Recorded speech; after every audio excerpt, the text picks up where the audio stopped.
السلام عليكم، أنا أحمد سمير، أهلا بكم في فيديو جديد.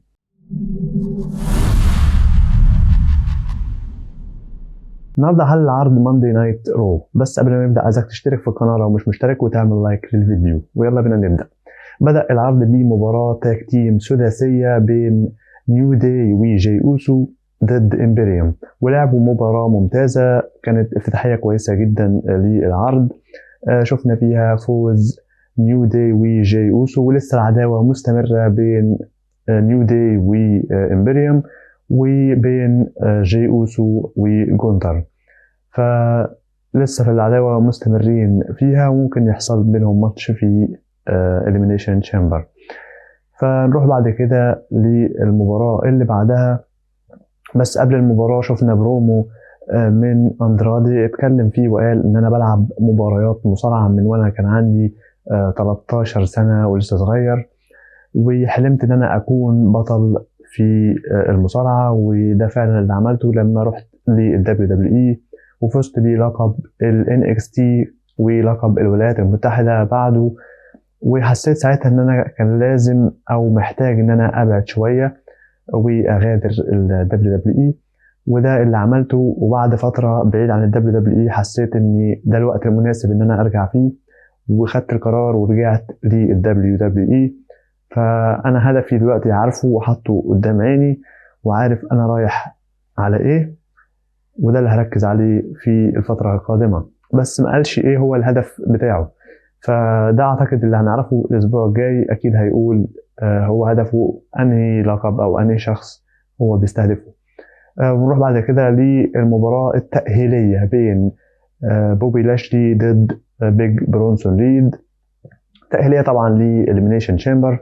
يلعبوا مباراة كويسة بينهم هما الاثنين، وشفت نتيجة المباراة في النهاية، والنتيجة غير متوقعة وهي فوز بوبي لاشلي.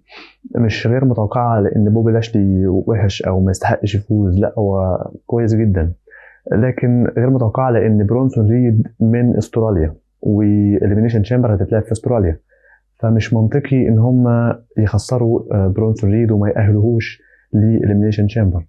أعتقد ممكن هيعملوا حاجة يعني في الأسابيع القادمة، إن هو مثلا إيه يخش في الإليمينيشن تشامبر، لكن معرفش إيه هي لغاية دلوقتي. بس لازم إن هو يكون نجم من استراليا، لازم يلعب في استراليا في بيبر فيو في بلدهم. المهم بعد كده رحنا لبرومو من سامي زين. المذيعة عملت معاه لقاء قبل العرض في الاستاد، قالت له انت الاسبوع اللي فات قلت ان انا هغلب درو ماكنتاير وهتأهل لي إليمينيشن تشامبر، لكن خسرت، فانت ناوي تعمل النهارده في مباراتك ضد شينسكي ناكامورا؟ قال لها انا عارف ان انا قلت كده، وانا حاسس بالاحراج ان انا قلت هكسب مباراه وما كسبتهاش، وده كل اللي بحس بيه كل مره لما بقول هعمل حاجه وما بعملهاش. بحس ان انا محرج، لكن بيجي ورا احساس الاحراج ده احساس جديد تاني، وهو ان انا لازم اكمل في المشوار بتاعي ومش هستسلم وما بيأسش. فده اللي انا بعمله، وانا حاسس ان انا هكون بطل عالم قريب، وبوعدك ان انا هكون بطل عالم لان انا حاسس بالشعور ده. فقطعوا على الشاشة شينسكي ناكامورا واتكلم معاه وقال له ان انت يا سامي انت موهوم زي كودي رودز وبتقول حاجات وما بتقدرش تعملها، فانا هقابلك النهارده وعايز اشوف معدنك الاصلي في مباراة الليلة، عايز اشوف سامي زين الحقيقي في مباراة الليلة، لكن لو ما وريتنيش سامي زين الحقيقي هاخد روحك زي ما عملت مع كودي رودز وهدمرك في طريقي، وهكمل في طريق الحرب بتاعي. بعد كده رحنا للحلبة علشان يدخل كودي رودز ويمسك المايك ويتكلم ويقول الأسبوع اللي فات طبعا كلنا شفنا إن اللي حصل في الكيك اوف بتاع راس المنيا، وإن أنا اخترت رومان رينز، وده اللي أنا أقدر أقول لكم رسمي خلاص إن أنا هلاعب رومان رينز على لقب الأندسبيوتد WWE يونيفرسال تشامبيونشيب في راس المنيا في المين ايفنت. لكن خلينا نرجع لحاجة بسيطة، وهي إن ذا روك قال إن أنا ضربتك علشان أنت جبت سيرة عيلتي وأجدادي. أنا ما اتكلمتش بحاجة وحشة على أجدادك يا روك، أنا كنت بتكلم بشكل عام إن هم هيكونوا هيحسوا بالعار لما يشوفوا اللي انتوا بتعملوه دلوقتي. لكن ذا روك اعتدى عليا، وانا عايز اوجه رساله لذا روك ان انا مش هسكت وهرد عليك وهضربك زي ما انت ضربتني. فدخل له سيس رولينز اتكلم مع كودي رودز وقال له انت دلوقتي داخل مش قصاد رومان رينز بس، انت دخلت المره اللي فاتت في راس المنيا ضد رومان رينز، وكان معاهم طبعا البلاد لاين جاي اوسو وجيمي اوسو وسولو سيكوا وبول هيمن، فبالتالي ما قدرتش ان انت تفوز في مباراتك وما قدرتش تكمل قصتك السنه اللي فاتت. لكن انت رجعت وحاربت تاني وفزت بالرامبل ورجعت تاني تقف قدام رومان رينز في راس المنيا. ايه خطتك المره دي علشان تقدر تفوز؟ وهو مش بس معاه السنه دي البلاد لاين، لا هو معاه كمان ذا روك، واحد من افضل النجوم في تاريخ المصارعه. فبالتالي انت لازم تكون مجهز نفسك كويس جدا، وانت انا بقول لك انت مش هتخش الحرب دي لوحدك، لان انت بتقول ان انت عايز تدمر رومان وكل اللي حواليه، وانا كمان عايز كده. فانا واقف معاك وهخش معاك في الحرب دي، ولو احتجت اي مساعده انا موجود.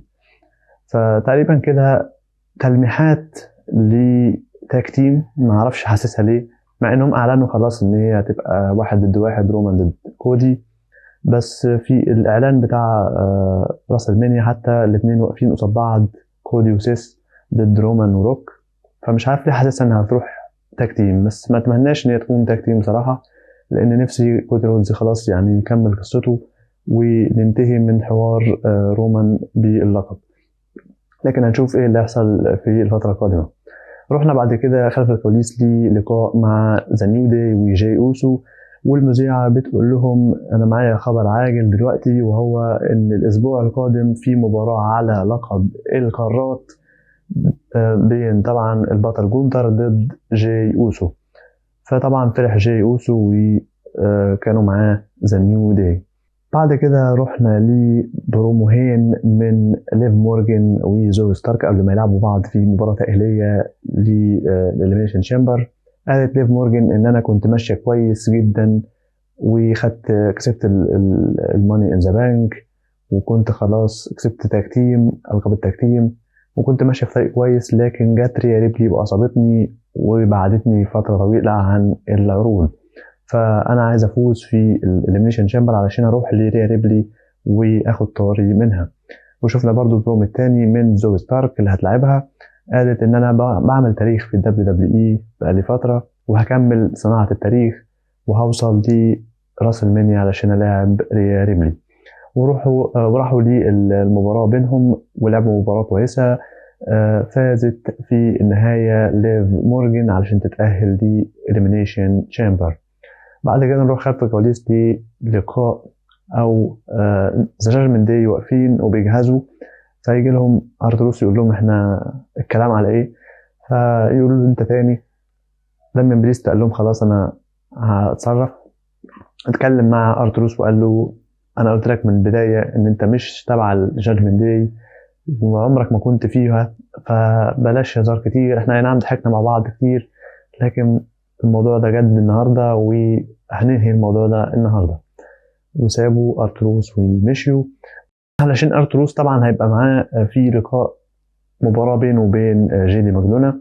فقبل ما يدخل ارتروس للحلبة بيحاول يكلم زميز، بيقول له تعالى الحقني بسرعة علشان جادجمنت داي هيموتوني النهاردة. ودخل ولعبوا المباراة جيدي ماجدونا ضد ارتروس. كانت مباراة حاول ارتروس ان هو يفوز في المباراة، لكن ما قدرش في الاخر، وفاز جيدي ماجدونا علشان بعد انتصار جيدي ماجدونا يبدأ ذا جادجمنت داي يضربوا في ارتروس، فيجي الانقاذ من دي اي واي، يخشوا دي اي واي يضربوا ذا جادجمنت داي ويطلعوهم بره الحلبة وينقذوا ارتروس. بعد كده رحنا خلف الكواليس لسامي زين واقف بيجهز علشان مباراة الليلة ضد ناكامورا. فيجي له كودي رودز ويقول له انا سمعت اللي انت قلته النهارده، ومش انت بس اللي بتثق في نفسك وعندك ايمان في نفسك، انا كمان بثق فيك وعندي امل ان انت هتعمل اللي انت قلت عليه وهتفوز بلقب عالم. ويحضنوا بعض. وبعد كده نروح للحلبة علشان تدخل باكي لينش وتمسك المايك وتتكلم وتقول اني انا بحب البيزنس ده جدا وبحب الدبليو دبليو اي، وهي اللي عرفتني على جوزي سيس رولينز، وهي اللي خلتني اجيب بنتي اللي عندي، وهي اللي عرفتني عليكم يا جماهير وحببتني في البيزنس ده اكتر واكتر. لكن في بعض الاوقات بضطر ان انا اشرح لبنتي انا ليه وشي بيبقى متدمر ومضروبه، فهضطر ان انا اشرح دوت لبنتي اللي هيحصل في اليمينيشن تشامبر، علشان انا هحارب في التشامبر عشان افوز واوصل لراس المنيا علشان اقابل ريا ريبلي اخيرا. انتوا كلكم عارفين ومؤمنين ان ريا ريبلي هي محدش بيقدر يغلبها، لكن انا مش اي حد وهفوز على ريا ريبلي، لان هي ما قابلتش حد من بقوتي قبل كده، وانا ما فزتش بحزام بقالي سنتين.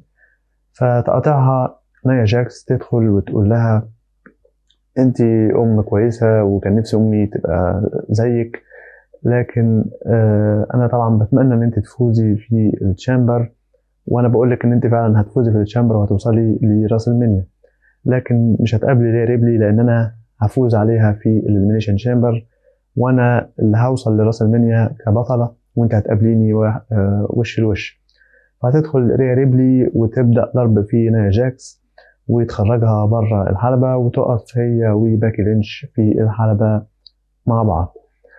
فبيحمسوا ليه عداوة باكي وريا ريبلي اللي المفروض هتحصل في راس المنيا، لكن مش حابب الحماس الزيادة للعداوة دي، لأن لسه في إليمينيشن شامبر، فأنت كده بتحرق لي المباراة بتاع الشامبر إن باكي هتفوز، ولسه كمان في مباراة تانية اللي هي برضه في الشامبر بين نايا جاكس وريا ريبلي، انت برضه بتحرق لي نتيجه المباراه دي. فحلو الحماس لمباراتهم في الراس المنيا بس مش بالدرجه دي، لان كده انت بتحرق نتيجه مباراتين. رحنا بعد كده للقاء خلف الكواليس مع درو ماكنتاير. اتكلم درو وقال ان انا اللي عملت كودي رودز وخليته ان هو يوصل للمرحله اللي هو فيها ويكمل القصه بتاعته، لكن يا كودي انت احذر من حاجه، انا هلعبك الاسبوع الجاي، لكن احذر من حاجتين.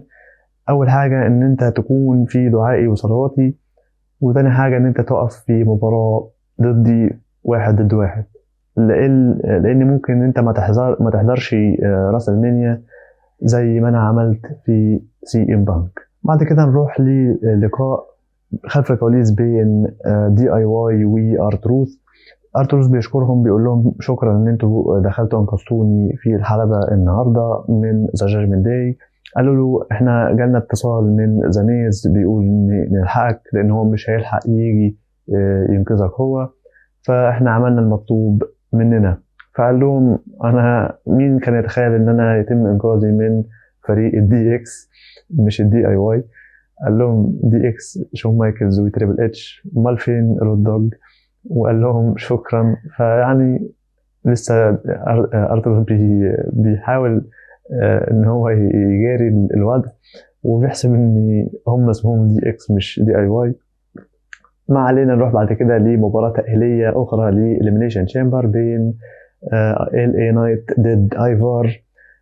لعبوا مباراة حلوة، وكانت حاولت فالهالا تتدخل أثناء المباراة وترخم ال اي نايت، لكن قدر ان هو يتغلب على المحاولات دي، وقدر ان هو يفوز في المباراة على ايفار ويتأهل لإليمينيشن تشامبر. والتشامبر لغاية دلوقتي الرجالي يعني على اعلى مستوى بصراحة. عندك بوبي لاشلي، عندك درو ماكنتاير، ال اي نايت، وراندي اورتن، فالاربعة لحد دلوقتي اللي موجودين يقدروا يعملوا لك مباراة ممتازة جدا. ده غير ان هم الاربعة عادي جدا ان هم يواجهوا سيس رولينز، وكل واحد فيهم من حقه ان هو يفوز بلقب بصراحه ويستحق. فشكلنا هنشوف تشامبر جامد السنه دي. بعد كده نروح لخلف الكواليس سامي زين وهو ماشي علشان يروح للحلبة، يقابله درو ماكنتاير ويقول له انا عايزك تبعد لسانك عن اسمي وما تتكلمش عني تاني، وما تحشرش مناخيرك في الشؤون بتاعتي. فسامي زين يقول له انت واقف في طريقي، فيوسع له درو ماكنتاير ويمشي سامي زين. بعد كده نروح للإعلانات اللي هتحصل في العروض الجاية. عندنا طبعا عرض سماك داون الجاي هيكون فيه متواجد رومان رينز وذا روك. هنشوف طبعا ردة فعل الاثنين بعد الأحداث اللي حصلت في خلال الأسبوع اللي فات. عندنا مباراة بين درو ماكنتاير وشينسكي ناجامورا في عرض الرو الجاي، وبرضه في عرض الرو الجاي مباراة بين جاي أوسو ضد جونتر على لقب القارات، ومباراة تاج تيم بين 8 مصارعين، ارتروس وزاميز ودي اي واي ضد ذا جادجمنت داي. وبرضو في مباراة أخرى هتتلعب في الرو القادم، وهي لاست وومن باتل رويال ماتش، يعني مباراة باتل رويال نسائية هتحدد ان لاست تشانس آخر فرصة للدخول في إليمينيشن تشامبر. بعد كده نروح لآدم بيرس في مكتبه واقف مع كانديس ليراي واندي هارتويل، فبيتكلموا ان احتمالية اندي هارتويل عايزة توصل للتشامبر لان هي في استراليا، واندي هارتويل من استراليا. فتجي لهم تشيلسي جرين وتقول لآدم بيرس انا سمعت عن الباتل رويال، واكيد انا المفروض ان انا اكون مشاركة في الباتل رويال، لان انت عارف ان راس المنيا هيكون راس المنيا 40 هي اكبر راس المنيا، فانتم محتاجين واحدة زي تكون موجودة في العرض ده علشان يبقى اكبر زي ما انتم عايزين. فآدم بيرس يقول لها انا لسه ما اتخذتش قراري بشأن الباتل رويال، ولسه بتناقش، لان في مش انت لوحدك اللي عايزه تخشي للباتل رويال دي، في ناس تانية زي اللي واقفين معايا دول عايزين يخشوا الباتل رويال. فتقول له انا المفروض اصلا ما اخشش باتل رويال، انا المفروض اتأهل على طول لان انا مش محتاجه تأهيل، وانت حاطط في الباتل رويال ناس زي شينا بيزلر وزوي ستارك انا ممكن اغلبهم اصلا بسهوله. فتلف تلاقي شينا بيزلر وزوي ستارك في وشها. شينا بيزلر تقول لها انا متحمسه جدا انا العبك في الباتل رويال علشان اقطعك حتت وهعرفك حجمك. فتشيلسي جرين تقول انت شايف يا ادم بيرس اللي بيحصل، انا هروح اتكلم مع الاداره العليا، وتسيبهم وتمشي. بعد كده نروح للمين ايفنت ومباراه بين سامي زين ضد شينسكي ناكامورا، ويلعبوا مباراه ممتازه جدا، وسامي زين كالعاده بيتالق في مبارياته، وبرضه شينسكي ناكامورا مصارع موهوب جدا، فقدموا مباراه ممتازه. كان سامي زين خلاص هيحاول في النهايه يعمل الهالوفا كيك وينهي المباراه لحسابه، لكن دخل درو ماكنتاير وعطل سامي زين علشان يرخمه ويلف سامي زين يلاقي ان شينسكي ناكامورا ضربه في ركبته ويعمل له كينشاسا ويثبت ناكامورا ويفوز بالمباراة. فبعد المباراة دخل درو ماكنتاير الحلبة وبدأ يضرب في سامي زين، حتى ناكامورا ضرب سامي زين مع درو، فيجي الإنقاذ من كودي رودز، يدخل كودي رودز يضرب ناكامورا ويخرج درو ماكنتاير بره الحلبة، ويقف وش الوش مع درو ماكنتاير علشان يحمسوا لمباراتهم اللي هتكون الأسبوع القادم بين درو وكودي، وينتهي عرض الماندي نايترو على كده. عرض كان كويس، في مباريات كتير كويسة، مباراة الافتتاح التاج تيم السداسية ممتازة، ومباراة المين ايفنت برضو بين سامي زين وناكامورا كانت ممتازة. شفنا بعض الحماس اللي بيحصل لعروض زي إليمينيشن تشامبر وحتى راس المنيا، فكان عرض كويس. تقييمي لعرض ماندي نايت رو هو 7/10. قولوا لي انتوا آرائكم في التعليقات وتوقعاتكم للأسابيع القادمة. وبس ده كان كل اللي عندي في الفيديو النهاردة. كان معاكم أحمد سمير، أشوفكم إن شاء الله في فيديو جديد. سلام.